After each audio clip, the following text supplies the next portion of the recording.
think that when it comes to digestive health, there's just so many myths and so many, so many fads out there that people are confused by. And the fact is that digestive issues affect a large population, a large percentage of the US population and even international. It's more common. Digestive disorders are, more common in westernized countries, and especially things like IBS, irritable bowel, IBD, inflammatory bowel disease, fatty liver, and a lot of things that can be changed with lifestyle, or it can even be prevented, actually. And there's just, I think one of the biggest disservice that we do to patients is just the media is just constantly marketing tools, bombarding them with just so much misinformation. And at the end of the day, patients are seeking relief from their symptoms. They're seeking help. They're seeking to be heard and acknowledged and understood, and for people to try to help them. And I think that we're limited in many ways, both in traditional medicine, but also in more holistic practices. So my approach is an integrative approach. I take evidence-based modalities from everything from Western, Eastern practices, and I incorporate them into my practice to give patients, the answers that they're looking for that root cause of their illnesses, and also lasting strategies that are going to give them, relief and long-lasting digestive health. Well, that's wonderful. I always think it's so funny how if you were watching commercialized television, you'll see a fast food restaurant commercial, and then right after that, you'll see some kind of a digestive over-the-counter drug or prescription medication that will that will try to relieve the symptoms, not the cause of those digestive problems that were caused by the food that they were just advertising prior to. Yeah, absolutely. And it's so ironic.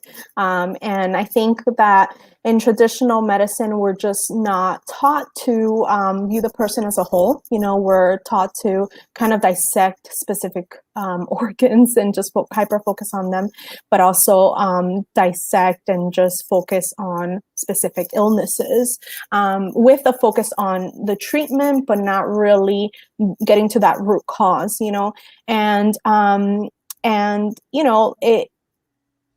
and the fact is that we have to view the patient as a whole, head to toe. More than ever, we know that gut health, and especially the gut microbiome, is related and in constant communication with the rest of the body. And microbiome imbalances have been associated with a whole host of disorders, including not only digestive disorders, but things like Parkinson's disease and anxiety and depression and dementia and cardiovascular disorders, and the list goes on and on. So more than ever, I think we're seeing that a lot of not only the root causes of illnesses, so maybe the starting point for a lot of illnesses may be in the gut. Definitely autoimmune disorders are associated with microbiome imbalances, because 70 to 80% of our immune system is actually in our gut. So the gut microbiome is in constant communication with our immune system. So it's no surprise that microbiome imbalances have been associated with autoimmune disorders. And even now in the era of COVID, we have a lot of data to suggest that microbiome imbalances, data that not just suggests, shows that microbiome imbalances is linked to worsened outcomes from COVID. So there's never been a more exciting time to be in my field. We didn't get trained in the gut microbiome because at the time of training, it was a very emerging field. Really, the field has exploded in the last 10 years. So I'm excited to delve into that and clarify myths for you guys and answer your questions. Wonderful. Well, I think it's fun. A new format that I've had recently on the show is to engage our viewers and listeners and ask them some true or false questions. So you can answer in your mind, or you can type in your guess, and it's just true or false. So just type it in and let's just see.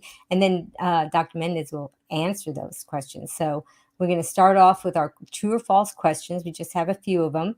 And so type in your answer, true or false. So the first one is, you should take probiotics after you have finished taking a prescription of antibiotics. True or false? So while you guys are thinking about that and typing in your answer, we're going to have Dr. Mendez answer that question. Okay, you want me to answer right now? Yes, please. Okay, so the probiotic topic is very controversial. We have a lot of studies suggesting that we are just not there yet when it comes to the science of the gut microbiome. Each of us has a completely unique gut microbiome. It's our own individual fingerprint. No two people's microbiome is alike. And not only that, our microbiome is constantly changing in small ways and interacting with our environment, with the food we're eating, with if we're taking supplements or medications, with environmental toxins.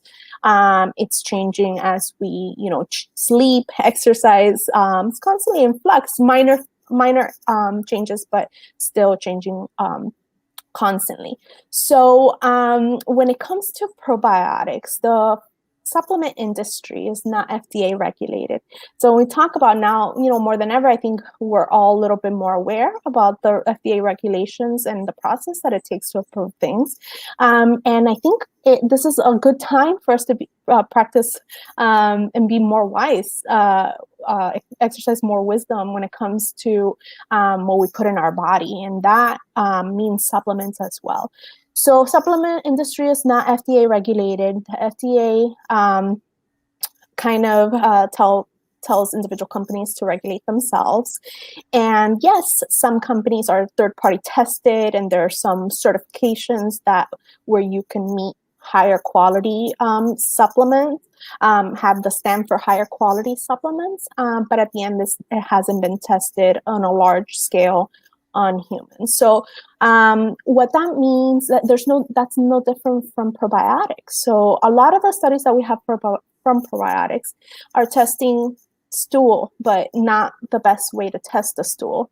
And what the microbes that we shed in our stool, when we test microbiome changes in the stool, that may not represent what's actually happening inside the colon, inside the large bowel, which is where our gut microbiome resides. So the studies are not the best. Our GI guidelines last year came out with position statements regarding probiotics, and they recommend probiotics in 3 circumstances, and only one of it is pertinent to most people. So let's start with the other 2. The first one is in premature babies, preterm or small babies. We recommend probiotics for the prevention of necrotizing enterocolitis, which is a specific condition that babies can get if they're low birth weight or premature. So the second would be in patients who have a condition called pouchitis. And these are patients with inflammatory bowel disease who have had surgery and developed chronic inflammation from their pouch. The condition, again, is called pouchitis. Then we recommend probiotics in that scenario. And then, so those 2 are not pertinent to most people. Then the one that is pertinent to most people is in exactly the situation where you talked about antibiotics. So what the guidelines say is that in patients who are at high risk of contracting C. difficile infection, Clostridioides difficile infection, it's a mouthful, then we recommend probiotics for the prevention of that infection. These patients is not the regular population. These patients are usually hospitalized or nursing home or long-term care patients, or they have a lot of other comorbidities that put them at high risk for contracting this infection. For the rest of the population, they say, talk to your gastroenterologist, decide if this is beneficial for you, but it's a conditional. So not everybody who's taking antibiotics would benefit from a probiotic supplement. And again, the probiotics out in the market, they're not medical grade. They actually may be digested by digestive enzymes in our stomach and may not even ever reach the colon. So it's just not wise to mess with our gut microbiome when we don't have enough data to show that it may be beneficial. I personally have patients who have tried probiotics over the counter, of course, and then they've developed worsened digestive issues. So I urge everybody to be very wise, be a wise consumer, just like we're wise consumers of things, controversial things now, like vaccinations and stuff like that. We have to be wise consumers of supplements, you know, we have to be wise consumers of the food we put in our body and everything that we put dollars into, that we purchase. So definitely supplements is something that we need to be very careful with and really discuss and learn from our you know, our doctors that have been trained to really weigh the benefits and the cons for you, and the possible negative effects. Well, that So was a great the answer is answer. conditional. It It's depends. conditional. Right. And Yeah. that's what a true doctor is supposed to do, not just give a straight answer. They have to consider all the different options there. Okay, let's go with our next question. Get ready, guys. Here's the are, true or false. If you have a food intolerance, you should avoid that food. True or false? And Dr. Mendez is going to answer that. Yeah. So this is another big controversial area in the GI world, the digestive disease world. So we have different styles of practices across healthcare. So let's talk about where food intolerances come from. So food intolerance is a symptom of something possibly wrong with your digestive system. So for example, let's talk about lactose intolerance. So lactose intolerance is prevalent in up to 70% of our population. It's very common. Why? Because we don't need lactose after we wean from mother's milk, right? So that is a known, deficiency that we develop, that most of us will develop. And that's perfectly fine, right? We don't need the lactose, so we lose the ability to digest it. And that's normal. So don't try, for me, my personal opinion is don't try to put lactose in your body if your body has no need for it. Now, when it comes to other food intolerances, especially when it comes to health food intolerances, things like fruits, vegetables, whole grains, legumes, nuts, and seeds, that's a different story, because these are foods that have been shown, study after study, hundreds, thousands of studies have shown that fruits and vegetables are the healthiest foods on our planet, that plant-based foods are the healthiest foods for our health. But more so than ever, we have seen that they are the healthiest foods for the gut microbiome. And again, linking it back to the gut microbiome now is linked to all these disorders, protection of disease. So our gut microbiome can help us or it can hurt us. So how does our microbiome thrive? Our microbiome really thrives with fiber. In fact, fiber is, for the most part, only digested by our gut microbiome. We as humans don't have the ability to digest fiber, so we evolved to allow our microbiome to digest all these fiber-rich foods. And it makes sense, because when we were when we were evolving, we're still evolving, but when we were starting out, our diet changed with the seasons. Our diet changed with our location. So it was just not, it was not energy efficient for our genetic code, our human genetic code, which is actually very limited compared to the gut microbiome code, genetic code. They have way more genes than we do. There's 100 trillion microbes in our gut that can encode a lot more than we can. So as we were evolving early on, our diet was constantly changing. So we evolved to allow our gut microbiome to do that job for us. And it makes sense, because our gut microbiome actually, in one day, in 24 hours, we have 50 new generations of gut microbes. You take a normal bacteria like E. coli, which is present in our gut, and their replication time is every 20 minutes. So in a day, we have 50 new generations of this bacteria. So our gut microbiome was able to change rapidly and was able to encode for whatever seasonal or terrain variation was our diet, at that time. So why are we talking about this? Because the original question was food intolerances, right? Well, we said that fiber is mostly digested by our gut microbiome. So when somebody tells me I have a food intolerance to any of these plant-based foods, I can pretty certainly tell you that you have a gut microbiome imbalance. So you are either deficient in the crucial species that digest that specific fiber-rich food, or you have more of the inflammatory microbes that are getting in the way of the beneficial ones that you do have there doing their job. So food intolerances, my approach is you really have to get to the root cause of your issue. It could be a medication that's causing your issue. It could be another supplement that's causing your issue. It could be chronic stress that's causing your microbiome imbalances. It could be you have a anatomical underlying digestive issue, things like inflammatory bowel disease. We know it causes ulcerations throughout the bowel, and it disrupts our digestion. So getting to that root cause and then working from there, solving or helping to heal the root cause, and then reintroducing this food in a way, in a time, one, that you're on your way to healing, and in a way that's you're dosing it very small, maybe a little teaspoon at first. I have patients that, for example, they can't tolerate oats. And what do? We start with oat water, just the water from oats. And why? The water from oats has a lot of prebiotics. It's already feeding the gut microbiome. We don't feed these microbes. So in food restrictions, so the question was, should we restrict this food? Should we avoid it? Well, when you avoid the food, you're actually worsening the issue, because then you're not feeding the crucial species that are responsible for digesting this food. So what happens to them? They die off. Do they die off forever?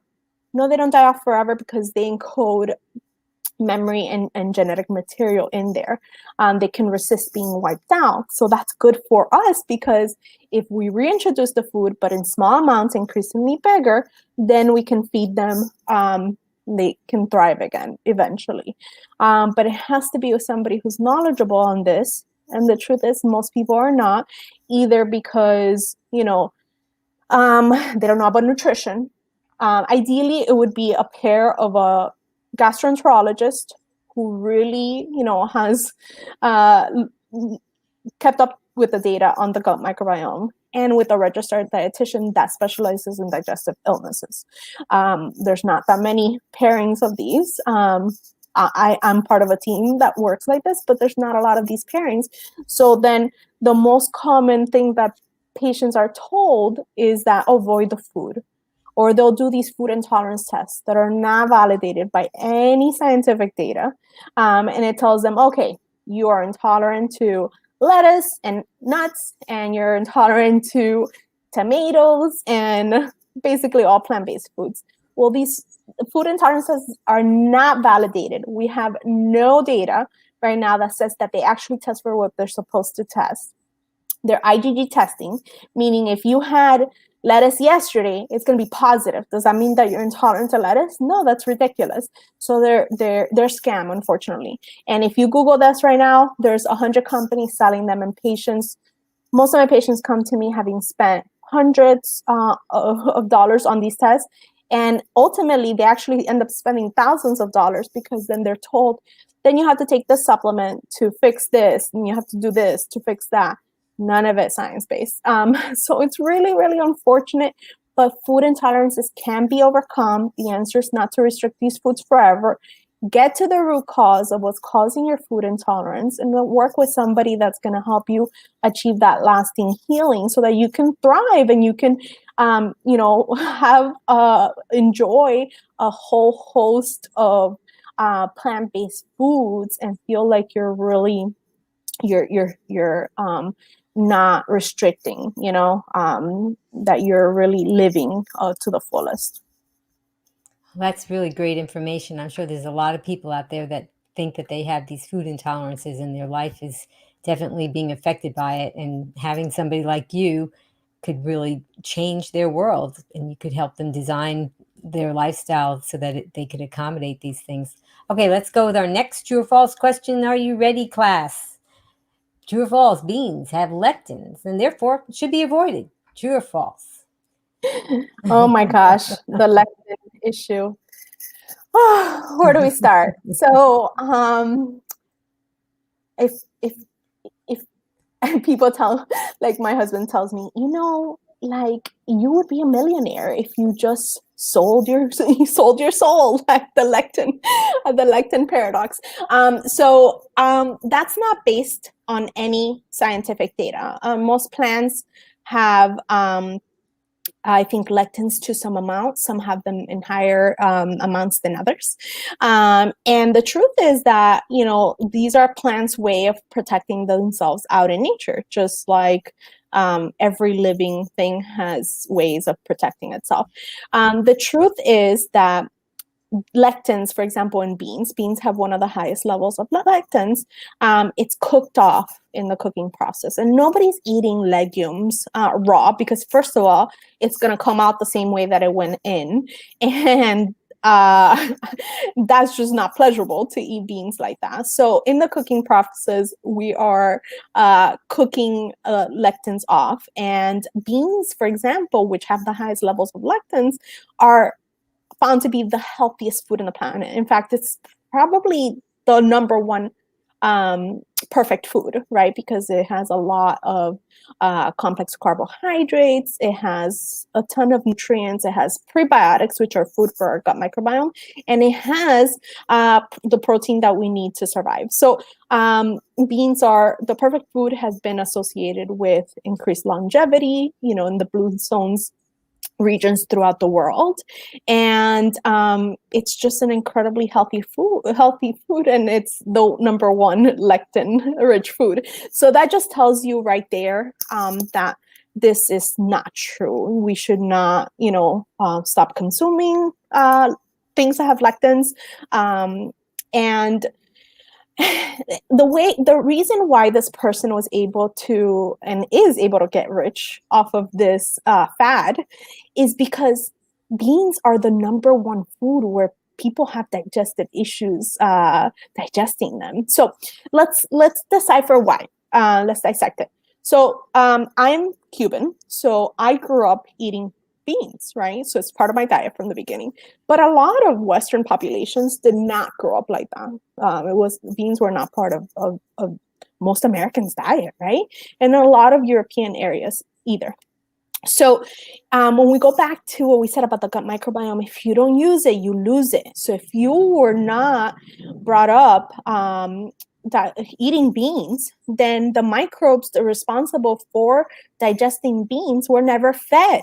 So then they went away. They either died off, they decreased in numbers and species and diversity, and they went away. So when you eat beans, then you're going to have issues digesting them.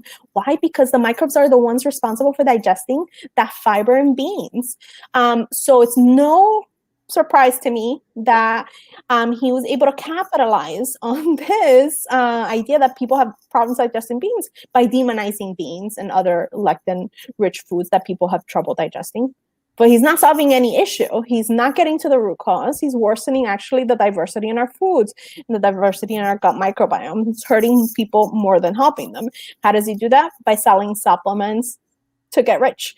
So unfortunately, that's one of the biggest myths. And again, it's the same idea. So it's a food intolerance that people have. They get extremely bloated and uncomfortable. This is not everybody. These are the people that have trouble digesting beans. They didn't grow up on it, or possibly, they went through a bout of antibiotics and they wiped out some of the species responsible for digesting beans.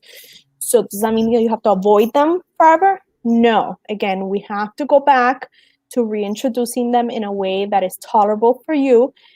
So I have posts on this on social media.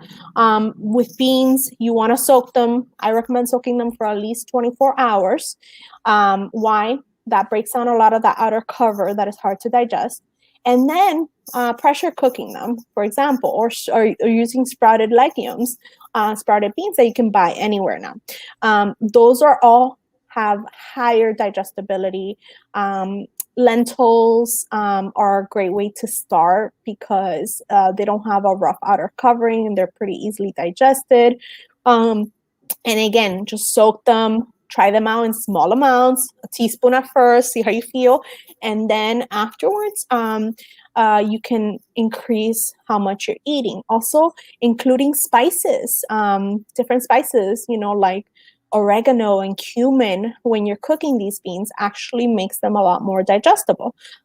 So, there's tons of tips for patients, and my husband is a prime example. My husband has inflammatory bowel disease. He was diagnosed with Crohn's disease when he was 17 years old. And we grew up, I've known him since I was a teenager. So he always had issues digesting beans because of his inflammatory bowel disease. And he would watch us eat them and he would suffer because he loved beans. And then, in 2017, we went plant-based, and my husband can eat a pot of beans. Like, he has less symptoms than I do when eating beans. Like, if I eat a pot of beans, I'm going to get pretty bloated and distended. Nobody should be eating a whole pot of beans, but he can eat it now. So, and that's why the reason is because we got him, we optimized his gut microbiome basically, and now he can digest them. That is amazing to have somebody that had Crohn's and all these issues that you were able to get him to eat beans. So that, and for that reason alone, that's just awesome. And so people out there, if you're having trouble digesting beans, take these tips or contact Dr. Mendez, and you will find out that you can probably do this also. All right, we have one more true or false question. Okay, class, here we go. People with diverticulitis should never eat seeds. True or false? Okay. Another huge myth. So we actually have large-scale studies showing that this is not true at all. In fact, high-fiber foods, including nuts, seeds, grains, and things like popcorn, are actually protective of diverticulosis, from developing diverticulosis. And once you do develop diverticulosis, or have even had diverticulitis, studies show that people who did a low-fiber diet actually progressed to require a resection or had more complications from their diverticulitis, which is inflammation of those diverticula, more so than the high-fiber group. The high-fiber group was actually protective against complications from diverticulitis. So, what I recommend to patients is what I recommend to all people is that, when you're going immediately through that diverticulitis process, I want you eating more bland things like starchy root vegetables because your colon is inflamed. So things like smoothies and including all the nuts and seeds in that blended process, it's pre-digested for you and it's broken down for you, but you're still getting all that fiber goodness that's feeding your gut microbiome. And smoothies now, fall is coming. Starchy root vegetables are so gut healthy. They have tons of prebiotics of feeding our gut microbiome. So things like butternut squash and pumpkin and, potato leek soups, all these yummy, comforting soups are great food while you're going through that inflammation process. Now, once you're feeling better, I want you to start reintroducing nuts and seeds whole, do it slowly at first and then increase them as you tolerate. If you feel like a specific food really gives you reproducible symptoms every time you eat it, then that's something to discuss with your gastroenterologist. But otherwise, don't be scared because the data doesn't show that. It shows that high fiber foods, including popcorn, was tested, and seeds are protective from complications of diverticulitis. Okay, so that shouldn't be a reason for you to be worried about adopting this lifestyle. It probably should be, if you have diverticulitis, it probably should be a reason to adopt this lifestyle, but doing it in a way that may be different from the general population. You may have to adjust different things that you do, and Dr. Mendez could help you with that because you could, I guess it's a healing thing for the diverticulitis if they finally change over to a plant-based lifestyle. Absolutely. And I have tons of patients that they come to me after years of suffering with diverticulosis, which is the little pockets, and having had multiple episodes of diverticulitis, which is the inflammation of the little pockets, and they've avoided all these things that they loved. Like they can't even enjoy a tomato without cutting out the seeds, you know? And then I put them, and they still have ongoing symptoms every time food passes through that area that is a weakened bowel. And I give them my spiel. They start reintroducing these foods, and just the fiber content creates a gel-like substance around your stool so that the stool doesn't get stuck in these little pockets. That's the true inflammation. The true inflammation of diverticula comes from constipation or not enough fiber in your diet, creating a gel-like substance. So what happens is the stool gets stuck in the little pockets get infected, or they start to bleed. So when we have a high fiber diet, it creates that gel-like substance. It's like smooth. It's like jelly. Things are coming out like jelly. So it's not affecting the pockets. It's not causing inflammation in them. So definitely talk to somebody who knows about this. And unfortunately, it all goes back. It's really frustrating for me because it all goes back to not having enough, nutrition training, or not being up to date with the data. A lot of primary care doctors, unfortunately, are still saying these things, and a lot of older GI doctors are still saying these things. Low fiber for diverticulitis. We debunked that more than 10 years ago with the data. It's been out for a long time. It's accessible to everybody, that a high fiber diet protects against complications from diverticula. Wow. Yeah, it is a shame that more gastroenterologists aren't on board with this and know about it. And there's so much to learn, and it would really be nice if more of them could learn about that. I had a colonoscopy just for, a checkup. Yeah. That was what we recommended. And now I've been plant-based since 2012. And my gastroenterologist, I mean, I don't have a gastroenterologist, but the person that did the procedure is Yeah, my absolutely. gastroenterologist. For screening, And yeah. and so he showed me the pictures, and everything was pink and, beautiful. And Beautiful. he said, your colon is like that of a, 23-year-old.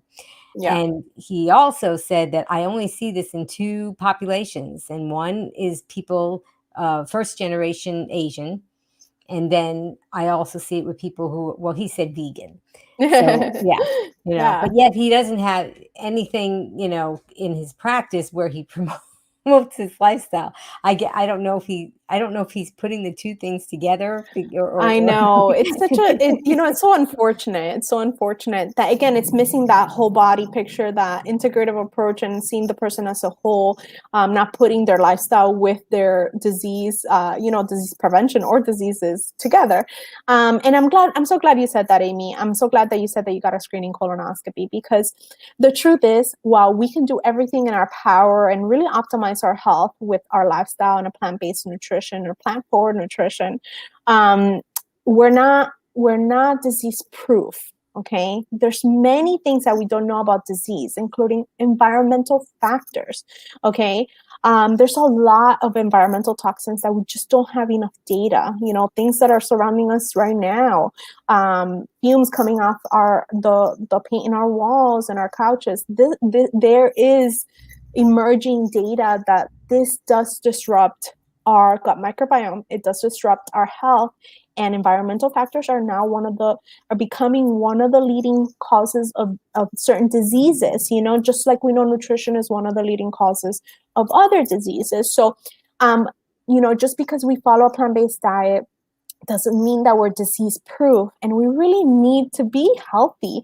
We need to take all that science provides to us, just like we're thankful that all these emerging studies are showing the power of a high fiber diet. We use that to promote this lifestyle that we know is best for the planet, for the animals, and for ourselves. We also have to use science in its totality, right? We can't cherry pick. We have to say, like, if science says that you can prevent colon cancer is the only cancer that is really preventable with a procedure. Why? I still have plant-based patients that have had, I took out a cancer in a 40-year-old patient that was plant-based, and it was a polyp that had converted into a cancer, and it was localized, and I was able to resect it out with a colonoscopy. So colonoscopies do save lives, and we now have data that we are finding advanced cancers in younger than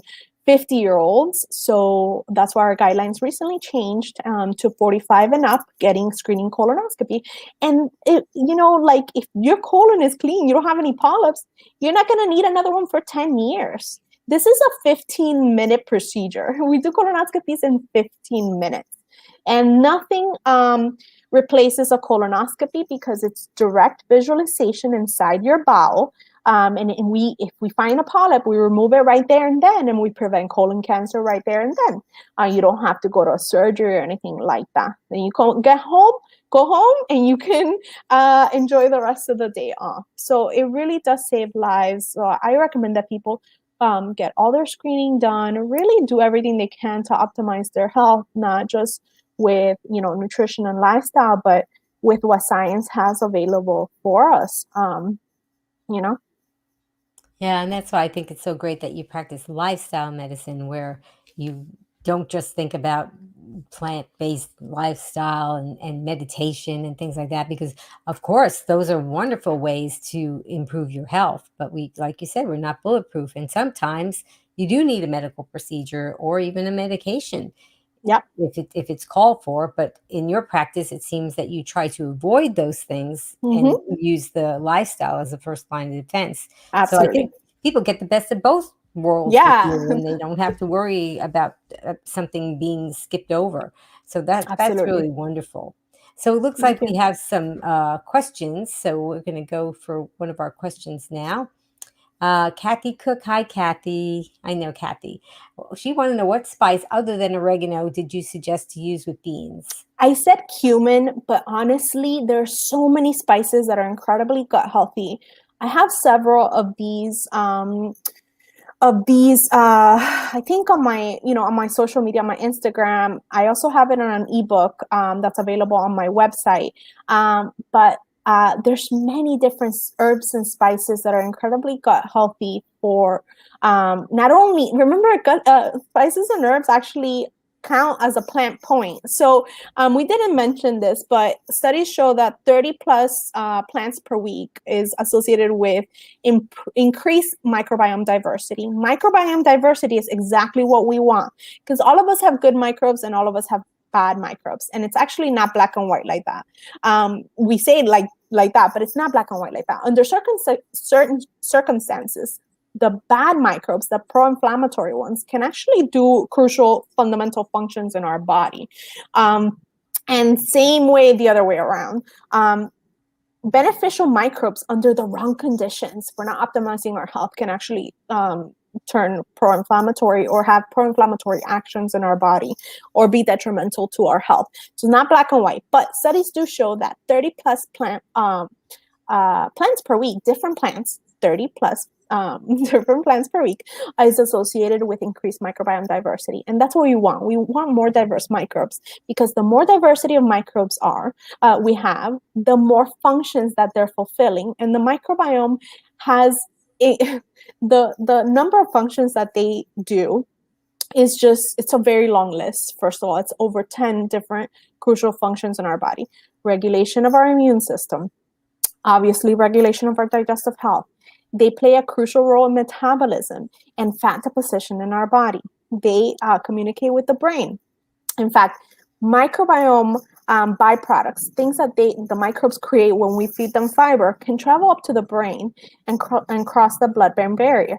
Not many things can do that. Glucose is the only ones that can do that, and several other substances, but not many things from the body can cross that blood-brain barrier for protection of our brain.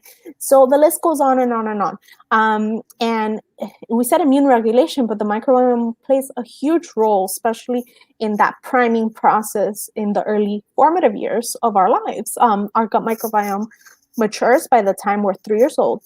That's crazy, right? Mature microbiome by the time we're 3 years old. Some studies suggest that in certain populations, it may be delayed by 11 years, like by the time you're 11 is when it matures. but in most people, it matures really early on. So the more plants, different plants that we feed the gut microbiome, the more that we are feeding those crucial microbes to do all these jobs.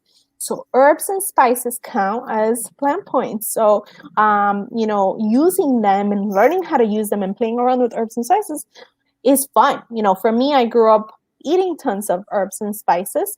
And now as I've grown, now I get to venture out into, different cuisines and their herbs and spices, more Indian, more Asian cuisines, things like that. So play around with it. Look in my social media if you want to learn which other ones I recommend.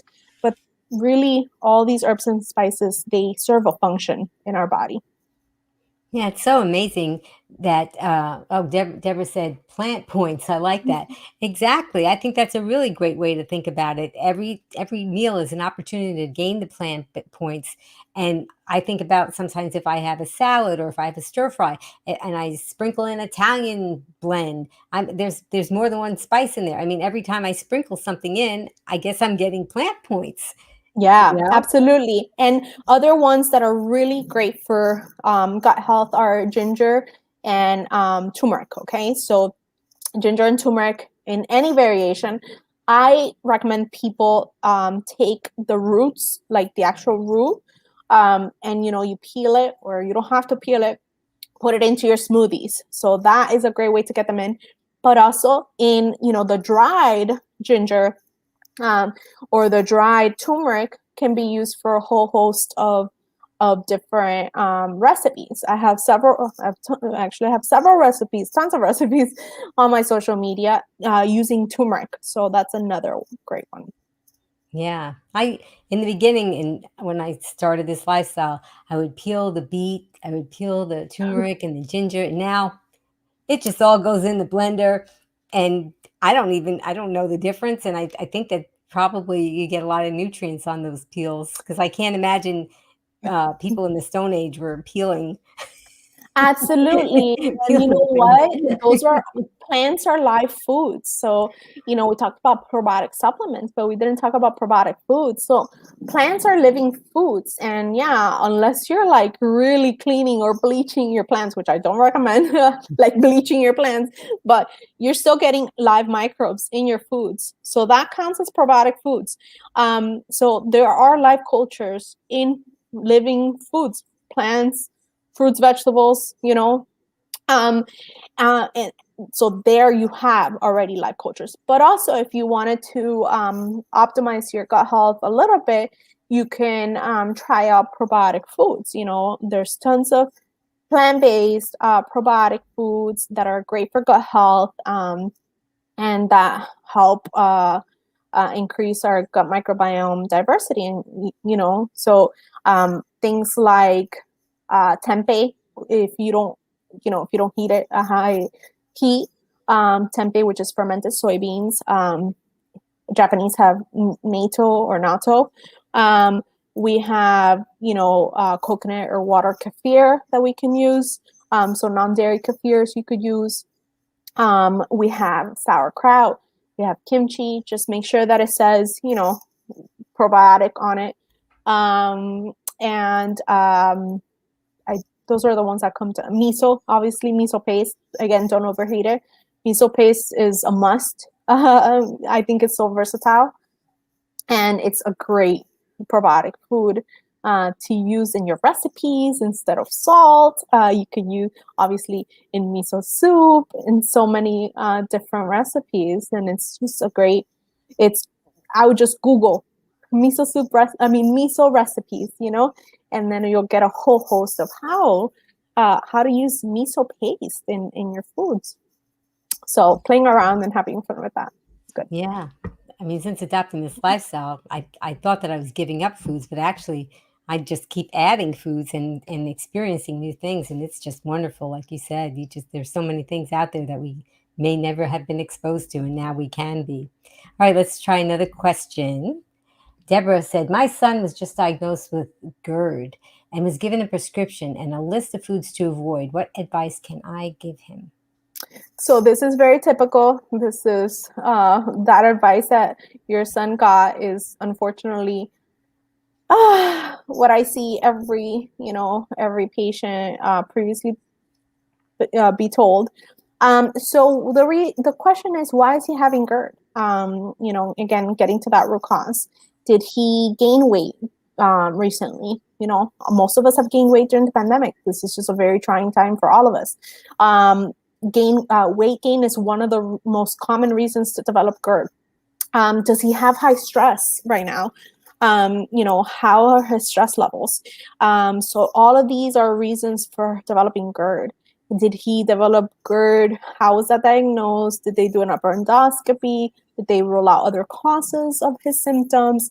And then the answer is not avoiding food, because these are just food triggers. That doesn't actually solve the underlying issue. And yes, medication can help him. And there's no shame in using medication. If he's in distress, he needs that medication, right? But simultaneously, you should be getting to the root cause of why is he having these symptoms? Why is this happening now? And how can we optimize his, nutrition and lifestyle to get him back to healing? So how is his diet? So there's a lot of different things that are at play when it comes to digestive disorders. And the easiest thing for any doctor to do is say, okay, here's a prescription and avoid these foods, because that's kind of like what most of them have been trained to do. But that's not going to give him a long-lasting healing or solution or even answers to why he has this now. Yeah, that's very interesting. But of course, there probably are some standard American diet foods that everybody should avoid. So actually the foods that they tell them to avoid is caffeine, for example, and even like green tea, which is incredibly healthy. They'll tell them to avoid. Coffee is healthy. Coffee is healthy. If it's one of his food triggers and he can avoid it, then yes, avoid it, because it's worsening your symptoms and worsening your quality of life. But coffee inherently is healthy. So other things are like high citric fruit. So none of the GERD, most of these generic food avoidance for GERD recommendations or food restrictions are actually plant-based foods. Yeah. So, and it's really funny because those are food triggers, but that's actually not causing your GERD. So you're right. I'm glad that you brought that up, Amy, because high-fat foods does worsen GERD. Highly processed foods worsens GERD. So that's what I see, and that's what I counsel my patients to avoid. But all the other ones, like citrus and coffee or green tea and natural caffeinated things, only avoid if it's a trigger for him. But just don't blanketly just avoid them just because a doctor told you so, unless it's actually worsening your symptoms. So yeah, in these food recommendations for GERD, they don't include high fat or processed foods, unfortunately. Yeah, it's all backwards. Right. It's really, really sad. Those bad food choices are not on the list. I love how you thought it was that. And for me, yes, absolutely. That's exactly what I tell patients. But unfortunately, that's not the reality. Right. And at such a young age, it really would be very beneficial if somebody like that could have a consult with you, because you could probably very quickly get to the bottom of it and get really, to the bottom of it and then change their whole life ahead, instead of being on medications and then also perhaps having procedures in the future because it wasn't resolved when you could have just gotten to the root cause of it. Okay, Absolutely. let's go with our next question. Cindy, please ask Dr. Mendez how stevia affects insulin production in the pancreas and the microbiome. Can she comment also on bloating? Thank you. That's a good one, Cindy. So stevia, I consider stevia like any artificial sweeteners, even though it comes from a plant. Yeah, most artificial sweeteners, medication, supplements came from a plant. Does that mean that they're all safe? No, we need to be wise consumers. I don't actually recommend stevia. Some studies show, and I don't recommend artificial sweeteners. So other artificial sweeteners, not stevia, cause a lot of bloating. They cause a lot of, because they're not absorbed in the body. So they are taken to the gut, and then the microbes ferment it and cause a lot of bloating, and even diarrhea in some people. So the number one thing when somebody has bloating and diarrhea is I eliminate all dairy and artificial sweeteners.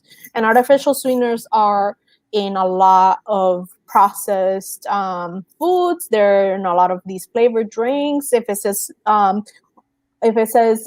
sugar free, it's gonna have an artificial sweetener.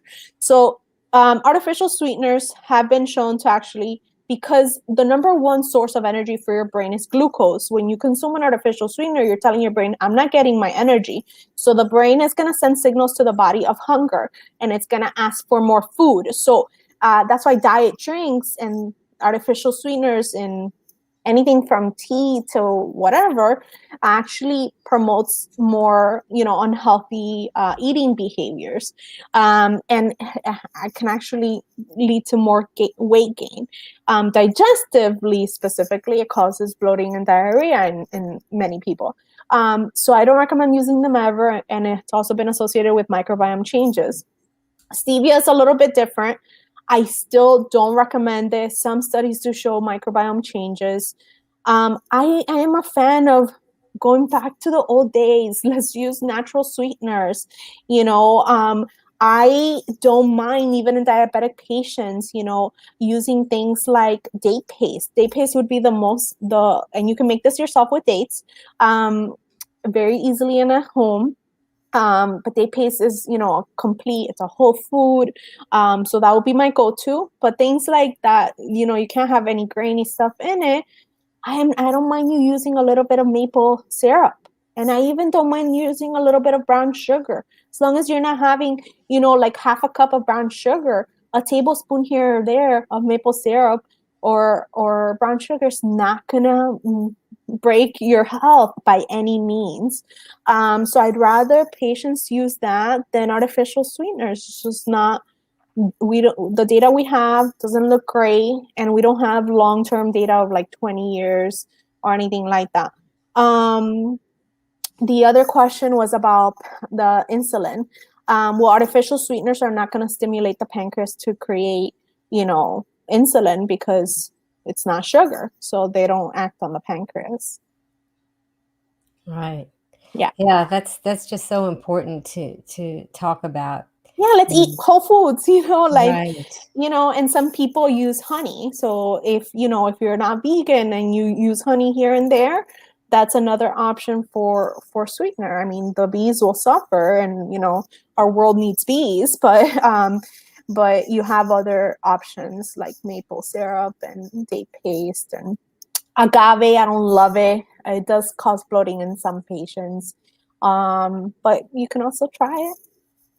Yeah, I sweeten things with dates and date paste. I love that. Yeah, me too. Yeah. Yeah. But I think about how in the United States anyway, there's so many foods that are out there, and what the FDA does as far as allowing things, they have this terminology called generally considered as safe. So they allow all these things into our food supply, and as long as nobody proved that it wasn't safe, then it goes out there. And then when somebody comes along and says, you know what, that's not safe, then they take it off the market or they recall it. So but yeah, you're right, and the burden is on somebody to prove that it's not safe. Going to that point, I completely agree. And as long as we're primarily eating whole foods, then we are avoiding having to deal with that. The other issue that affects gut health tremendously is emulsifiers. Emulsifiers are binders found in processed foods, even in nut butter. So anything that comes packaged, I always recommend that you read the food labels and just make sure you know exactly what you're putting in your body.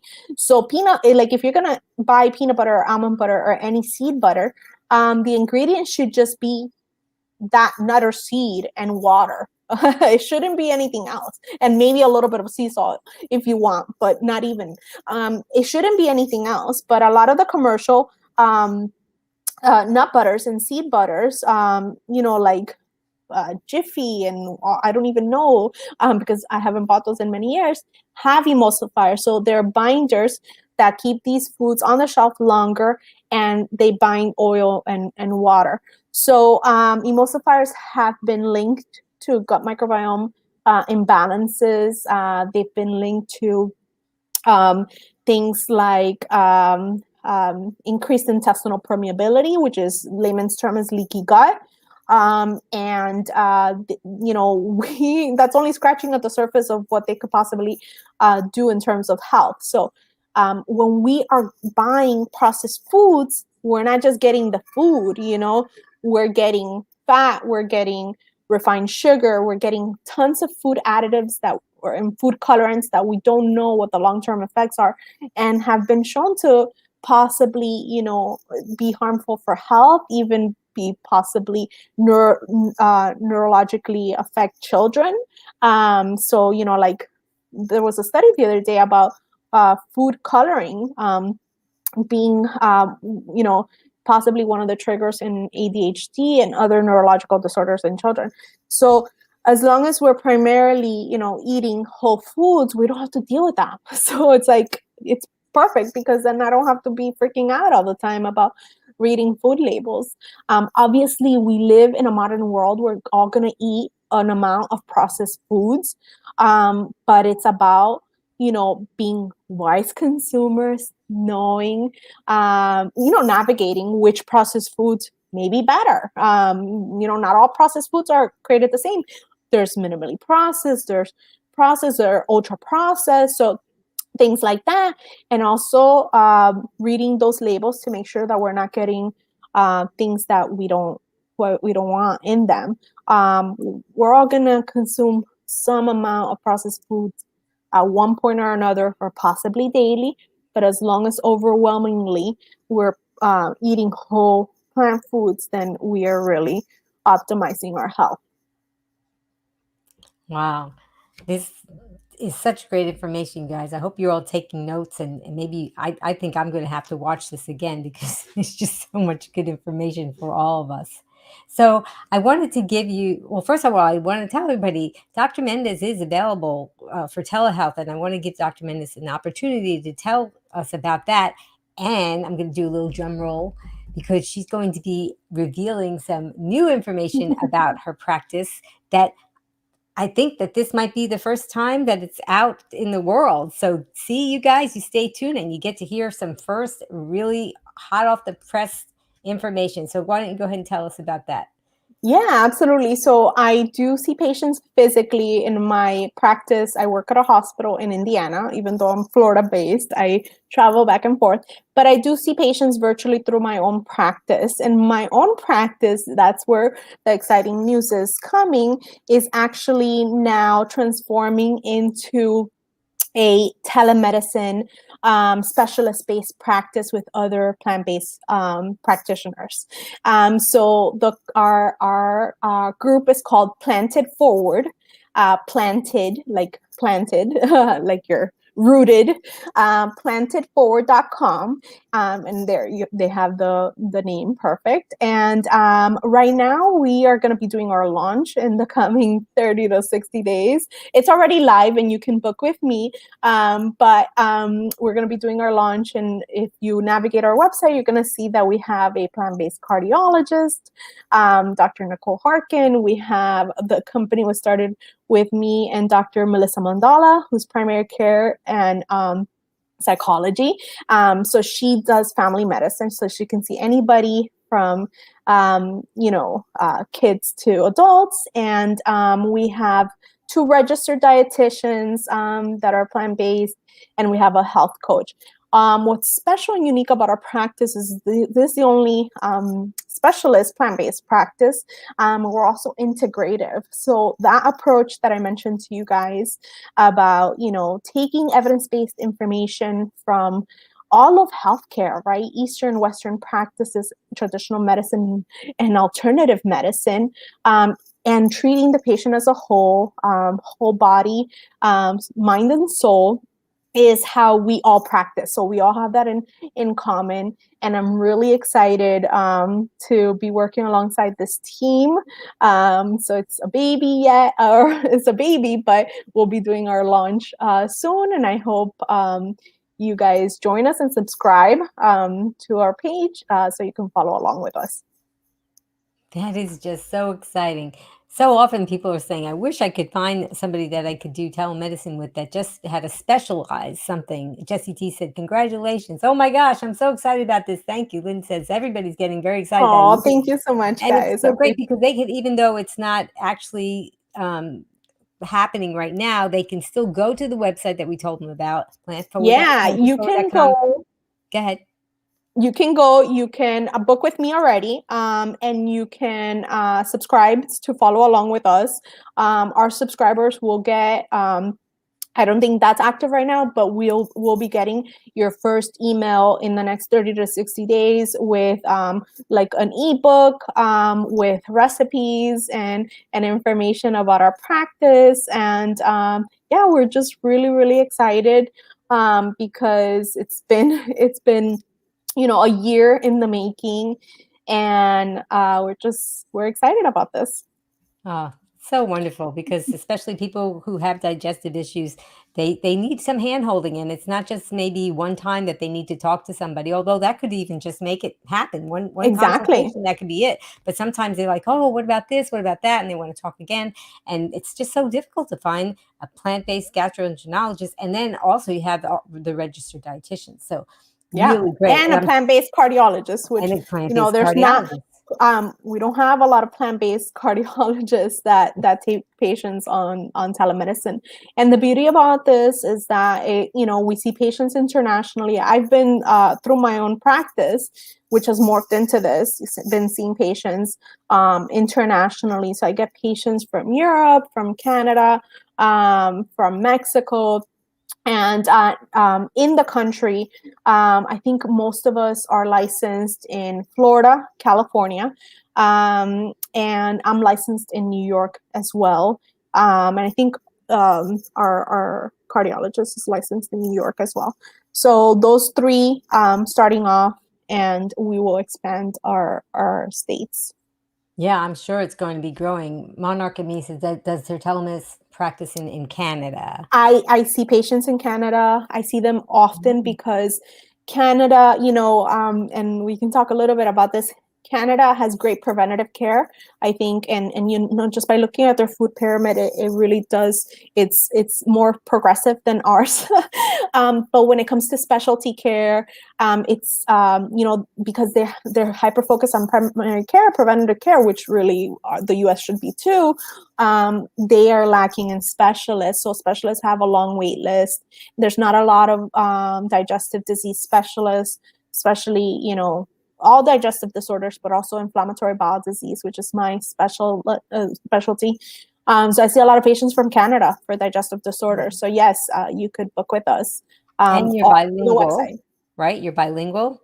Yes, right. So I'm Cuban. I was born in Cuba. So I see a lot of patients from Mexico and other Latin American countries. Yeah, that's wonderful. And you're just going to grow from there. So I'm really excited. I'm glad that our plant-based fans out there are going to have some support if they want to Yeah, get and some more telemedicine. options. Yeah, Yeah, absolutely. Yeah. absolutely. Well, I really want to thank you, Dr. Mendez, for your time. I would love to have you back because there's just so many things, and I don't even know how you keep track of it all in your brain because there's just so much information and then new information coming out with new studies all the time to help people heal with this plant-based lifestyle, but not just what they're eating, but also there are other things that you as lifestyle medicine doctor you talk about as far as sleep and stress, and Absolutely. there's just a lot of things, and we didn't even get to talk about that. I know. So, but I really want to thank you for your time. I also wanted to thank somebody in the background who's been helping me a lot, and that's Rebecca from PKA Sols, and she's been engineering our whole broadcast and bringing up questions so that your questions could be seen by Dr. Mendez. Hi, Rebecca. And I wanted to thank Jess Tass from Jess Tass Voice. She did the countdown and the voiceover for the introduction. And guess what? She's also, Jess Tass Voice is going to tell us who's coming up next. Lori Marbus, MD, MBA, is a double board certified family medicine and lifestyle medicine physician. Bring your medical questions for Dr. Marbus on Monday, September 27th, 3 p.m. Eastern, noon Pacific, on Be Green with Amy, live. Well, thank you all for being here, especially all of you that have tuned in to watch, and you're liking and you're subscribing and you're sharing and getting the word out. We want to help you, and we want to help you help other people by sharing this information with people. And we are glad to be here, and Dr. Mendis wanted to be here just for you. So thank you for coming. And Dr. Mendis is going to sign off with me now with my tagline, and you guys can type it in too, okay? Remember, be strong, be well, and be green. And here comes Dr. Mendis. Thanks again, Dr. Mendis. Until I see all of you again, remember, be strong, be well, and be Green. green. Bye. Bye, kids.